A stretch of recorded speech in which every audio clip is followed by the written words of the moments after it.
Ina Podcast.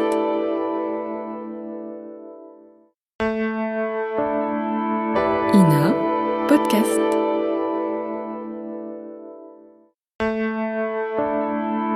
Ina Podcast.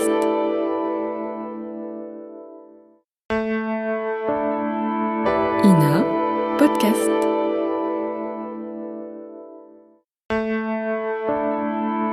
Ina Podcast.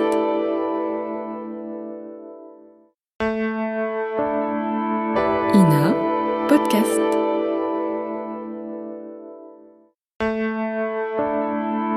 Ina Podcast.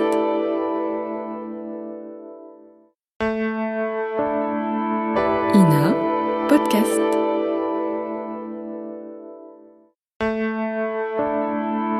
Ina Podcast.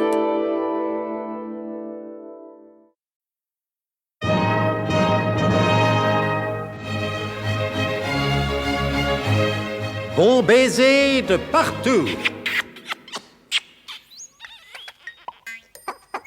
Une émission secrète de...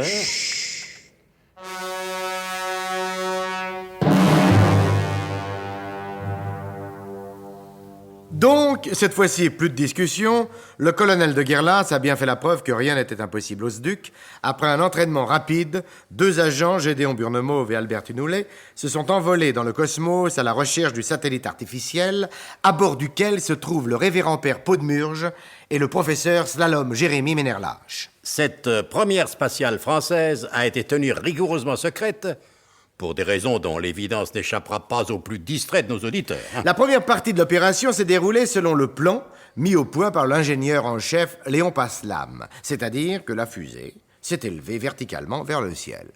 Mais ce long voyage se déroulera-t-il sans incident?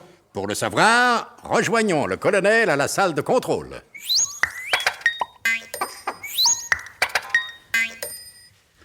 Alors, Téfris, rien à signaler pendant votre quart? Rien à signaler, mon colonel. Le GD1 il s'est endormi et Albert Tunoulet s'est pas encore réveillé. Eh ben, pendant ce temps-là, il nous casse pas les pieds avec des questions idiotes. Que dit le Toubib? Oh, le docteur Gottlieb Mithuns, il m'a rien signalé d'anormal. Mais tenez, mon colonel, le voilà. Ah, salut Toubib. À mes respects, mon colonel. Eh ben, comment se porte nos deux lascars? Assez bien. Ah, assez bien seulement. Que se passe-t-il?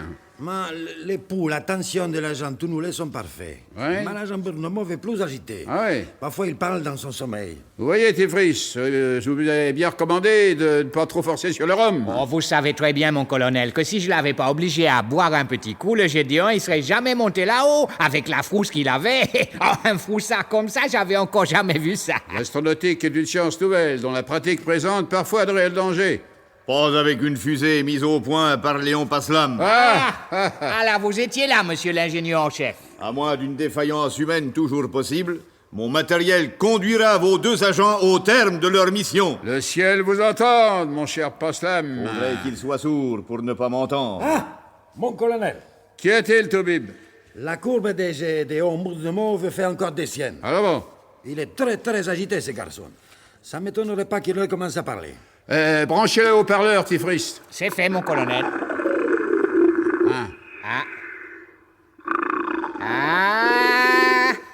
Ça, c'est monsieur Tunoulet. Oui, je reconnais sa manière de ronfler. On se fout des renflements de se demeurer. Poussez le micro, Burnemauve. C'était pour que vous puissiez comparer, mon colonel. Voilà le GD1. Ah. C'est pas du tout la même chose. Tenez, alors maintenant, encore un petit coup de Tunoulet. Voilà. Et un coup de Gédéon. Ah, c'est très intéressant. Tifris, coupez le micro de Tunoulet, c'est en ordre. Bien, mon colonel. Vous trouvez pas, mon colonel, que le Gédéon, il est snob même quand il ronfle? Et où vous taire, Tifris? Oh, je me tais, mon colonel, je me tais. Et je reste silencieux en exécution des ordres que vous venez de me donner. Vous m'entendrez plus, mon colonel, c'est juré. Je serai aussi muet qu'une carpe et discret comme un tombereau. Silence! Oh, mais si, cher ange. Ne soyez pas cruel et débarrassez-vous prestement de cette robe sur laquelle J'égratigne mes ongles. Ma grande fou, ne soyez pas si terriblement impatient. Mais enfin, Doubib, qu'est-ce qui vous prend? Moi, de toute évidence, mon colonel, Gédéon Bournemauve, il est visité par une songe de caractère érotique. Dans la mesure de mes moyens, je l'aide à se réaliser dans ses rêves. Ah, Gisèle. Oh, j'aide. Et vous allez continuer longtemps comme ça, Doubib? Mais aussi longtemps et aussi loin que ça sera nécessaire. Ah, Gisèle, ma Gisou, êtes-vous... Oh. Je suis tout contre vous, mon amour. Ah, Gisèle. Ah, j'aide. Non, mais comprenez-vous, mon colonel, il s'agit en quelque sorte de psychanalyse dans l'espace. J'ai débroussaille sa libido. Oui, eh bien, leur peau du guerrier, c'est pour après la bataille, pas avant. Oh, Gisèle. Je t'en foutrais, moi, des Gisèles. C'est dommage que mademoiselle Trousse-Côte, elle soit pas avec nous, mon colonel. Ah oui?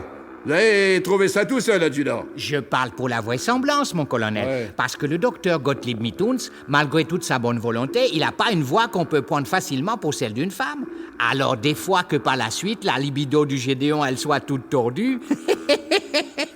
Vous voyez ce que je veux dire, mon colonel? Ouais, ça va. Ah, Gisèle. Oh, ah, Gisèle. Si, oui, mon jeune chéri.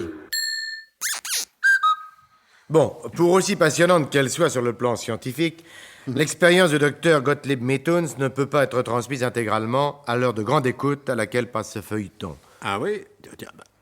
Et pourquoi? Oh, je vous en prie, écoutez, un seul Albert Tunoulet par feuilleton, c'est largement suffisant.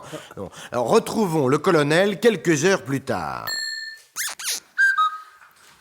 Alors, mon cher Mauve, bien dormi?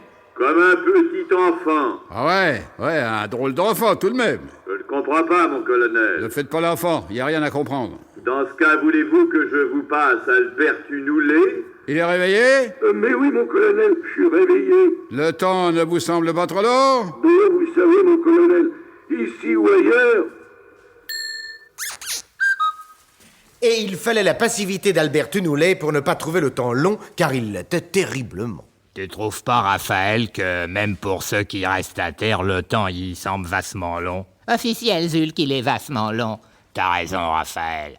Et tu veux que je te dise, dans ces expéditions spatiales, le plus dur, c'est pour ceux qui restent. Officiel, Zul, on pense pas assez à ceux qui restent. D'autant que le colonel, il a pas eu l'air particulièrement heureux de nous retrouver. Et pourtant, il devrait. Officiel, Zul, il devrait.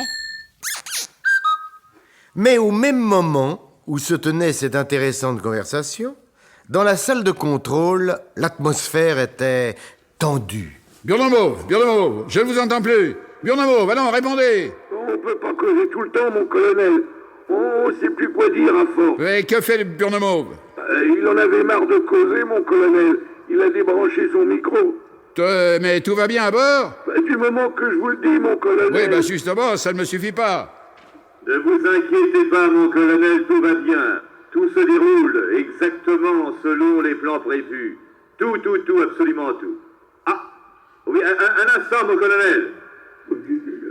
Allô, Mauve, que se passe-t-il? Attendez, mon colonel. On n'en est pas encore sûr. Mais, Tunoulet... Allô, Mauve, allô, que se passe-t-il? Une chose absolument inouïe, inattendue, tout à fait cocasse. Cocasse, c'est bien l'adjectif qui convient. Un instant, mon colonel. Il faut que je vérifie. Allô, Mauve.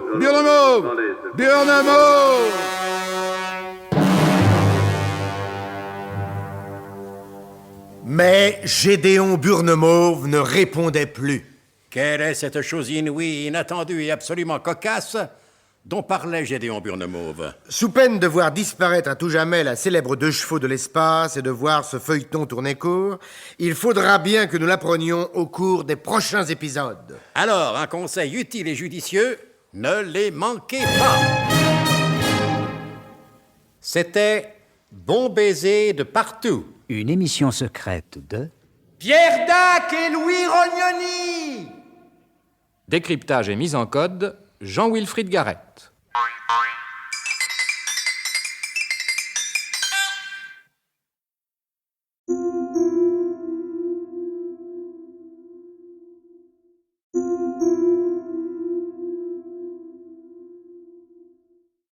Thank you.